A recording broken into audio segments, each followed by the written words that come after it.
Good morning. Assalamu alaikum. Assalamu alaikum.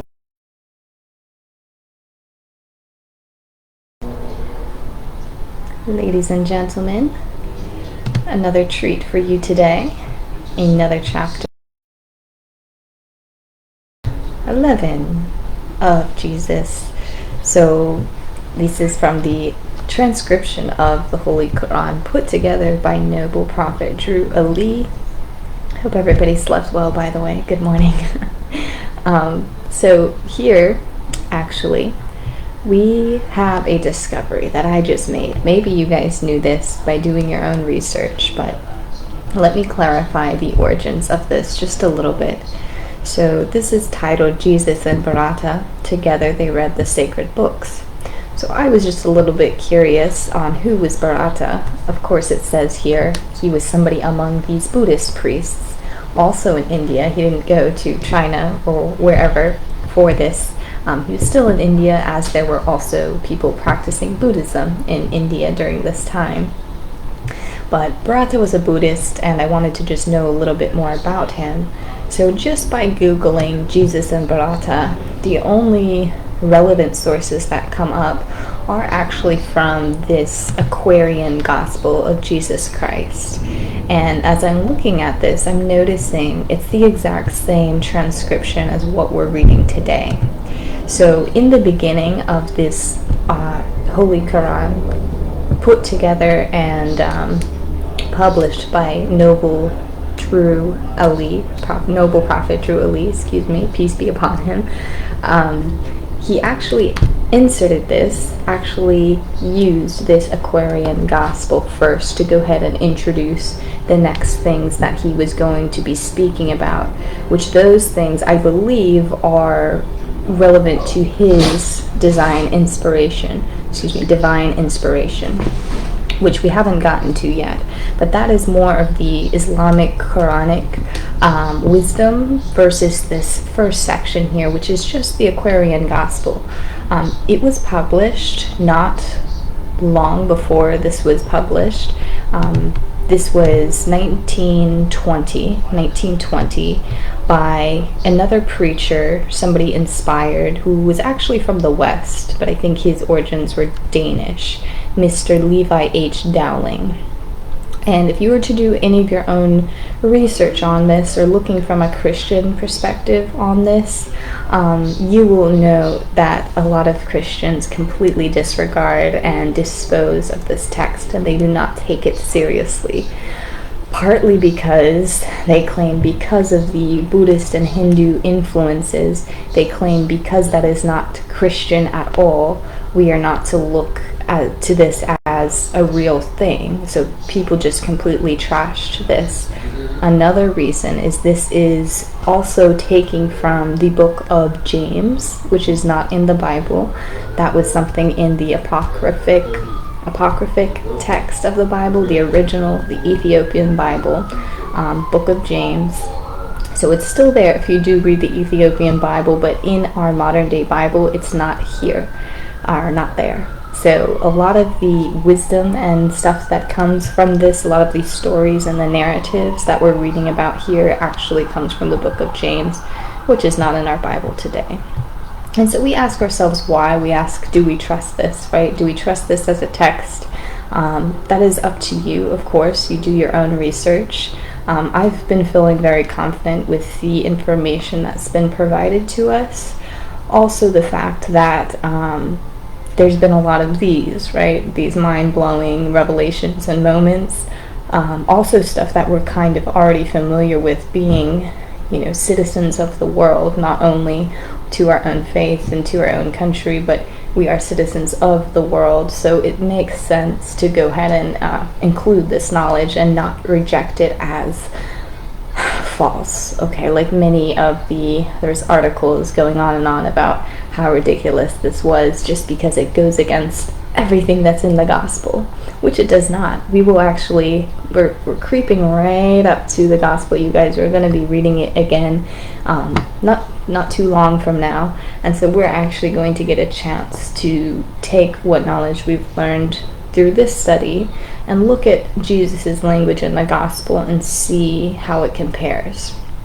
Something also to keep in mind, as I told you, Jesus is learning under these Hindu and Buddhist masters. He's studying with them, he's exchanging ideas, and when he converses with him, his conversations are going to be tailored to them as an audience. They're not tailored to the Hebrews, they're not tailored to the Jewish priests, Jewish priests. They're not tailored to those individuals, okay? They're tailored to the Israelites and the people of Rome and all of that. So it's going to be a little bit of a different message, as we can guess, but that just comes with understanding the context and understanding the setting and the characters involved. So we'll go ahead and begin. This is a very interesting one, you guys. I really do like this. This is the origin of man. This is a little bit of a different look or different perspective on creation itself. It's a little bit of a glimpse at the circle of life, okay, the unity of all life, just as the themes we've been discussing, and of course the awesome power of our Lord God. So let us go ahead and begin. Without further ado, Jesus and Barata together, they read the sacred books. It says here, among the Buddhist priests was one who saw lofty wisdom in the words that Jesus spoke. It was Barato Arabo. Together, Jesus and Barato read the Jewish Psalms and prophets, read Vedas and Avesta, and the wisdom of Guatama. So, interesting. I'm not going to interject any further, but I do like how they read the Jewish Psalms, just as we are reading them here today. What do we call that? Parallels, synchronicity. Continuing on, and as they read, they talked about the possibilities of man. Barata said, man is the marvel of the universe. He is a part of everything, for he has been a living thing on every plane of life. Time was when man was not, and then he was a bit of formless substance in the molds of time, and then a protoplast. By universal law, all things tend upward to a state of perfectness. The protoplast evolved, becoming a worm, then reptile, bird, and beast, and then at last it reached the form of the man. Now man himself is mind, and mind is here to gain perfection by experience. And mind is often manifest in fleshy form, and in the form best suited to its growth. So mind may manifest as a worm, or bird, or beast, or man. The time will come when everything of life will be evolved unto the state of perfect man. And after man is man in perfectness, he will evolve to higher forms of life. And Jesus said, Barato Arabo, who told you this? That mind, which is man, may manifest in flesh of beast, or bird, or creeping thing. Barata said, from time which man remembers not, our priests have told us so, and so we know. And Jesus said, enlighten, Arabo. Are you a mastermind, and do not know that man knows not by being told? Man may believe what others say, but thus he never knows. If man would know, he must himself be what he knows. Do you remember, Arabo, when you were an ape, or a bird, or a worm? Now, if you have no better proving of your plea than the priests have told you so, you do not know, you simply guess. Regard not then what any man has said. Let us forget the flesh, and go with mind into the land of fleshless things. Mind never does forget. And I will take a quick pause. I have to go plug in the computer. I'll be right back. Hi. Yes, hi. Drink your water.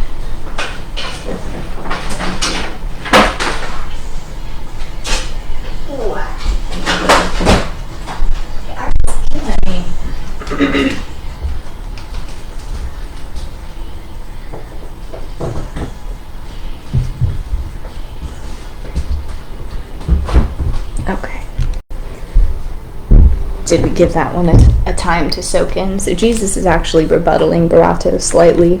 Not everything he said, but just that part where, because you don't remember being a worm or an ape or anything like that, how do you know that to be true? You can't certainly believe that to be true, as being in the frame that to believe you have to also know, you have to remember. I think as much as we'd like to believe that we evolved, right, which is a pretty solid scientific idea, we don't remember ever being any of these creatures before. So Jesus is just throwing this out there because he has a different perspective. As we all know, he has a very different perspective on that part there. Where did we leave off? Flesh and mind. Okay, mind never does forget. And backward through the ages, masterminds can trace themselves, and thus they know. Okay? Time never was when man was not. That which begins will have an end. If man was not, the time will come when he will not exist. From Allah's own record book we read, the triune Allah breathed forth, and stood 7 spirits in his face. The Hebrews call these 7 spirits Elohim. These are they who in their boundless power, creating everything that is or was. These spirits of the triune Allah moved on the face of boundless space, and 7 others were, and every other had its form of life. Hello, behave yourselves. Sorry. Had its life.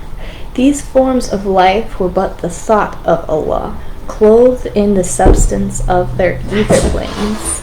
Men call these ether planes the planes of protoplast, of earth, of plant, of beast, of man, of angel, and cherubim. These planes, with all of their teeming thoughts of Allah, are never seen by eyes of man in flesh. They are composed of a substance far too fine for fleshy eyes to see, and still they constitute the soul of things. And with the eyes of soul, all creatures see these ether planes and all the forms of life. Because all the forms of life of every plane are thoughts of Allah, all creatures think, and every creature is possessed of will, and in its measure has the power to choose. And in their native planes, all creatures are supplied with nourishment from the ethers of their planes. And so it was with every living thing until the will became a sluggish will, and then the ethers of the protoplast, the earth, the plant, the beast, and the man began to vibrate very slow. The ethers became more dense, and all the creatures of these planes were clothed with a coarser garb of flesh, which men can see. And thus the coarser manifest, which men call physical, appeared. And this is what is called the fall of man. But man fell not alone, for protoplast, and the earth, and plant, and beast were all included in the fall. The angels and the cherubim fell not. Their will were never strong, and so they held the ethers of their planes in harmony with Allah. Now when the ether reached the state of atmosphere, and all creatures of these planes must get their food from atmosphere, the conflict came. And then that which the finite man called survival of the best became law. The stronger ate the bodies of the weaker manifests. And here is where the carnal evolution had its rise. And now man in his utter shamelessness strikes down and eats the beasts. The beasts consume the plant. The plant thrives on earth. The earth absorbs the protoplast. In yonder kingdom of the soul, this carnal evolution is not known, and the great work of masterminds is to restore the heritage of man, to bring him back to his estate that he had lost, when he again will live upon the ethers of his native plane. The thoughts of Allah change not. The manifests of life on every plane unfolds into perfection of their kind, and as the thought of Allah can never die, there is not death to any being of the seven ethers, of the seven spirits, of the triune Allah. And so an earth is never a plant, a beast or bird or creeping thing is never man, and man is not and cannot be beast or bird or creeping thing. The time will come when all of these manifests will be absorbed, and man and beast and plant and earth and protoplast will be redeemed. Barato was amazed. The wisdom of the Jewish sage was revelation unto him. Now Vidyapati, wisest of the Indian sages, chief of the temple of Kapavistu, heard Bharata speak to Jesus of the origin of man, and he heard the answer of the Hebrew prophet, and said, "You priests of Kapavistu, hear me speak. We stand today upon a crest of time. 6 time ago a master soul was born who gave glorious light to man, and now a master sage stands in the temple of Kapavistu. The Hebrew prophet is the rising star of wisdom deified. He brings us knowledge of the secret things of Allah, and all the world will hear his words and glorify his name. You priests of the temple Kapavistu, stay, be still, and listen when he speaks. He is the living oracle of Allah." And all the priests gave thanks and praised the Buddha of enlightenment.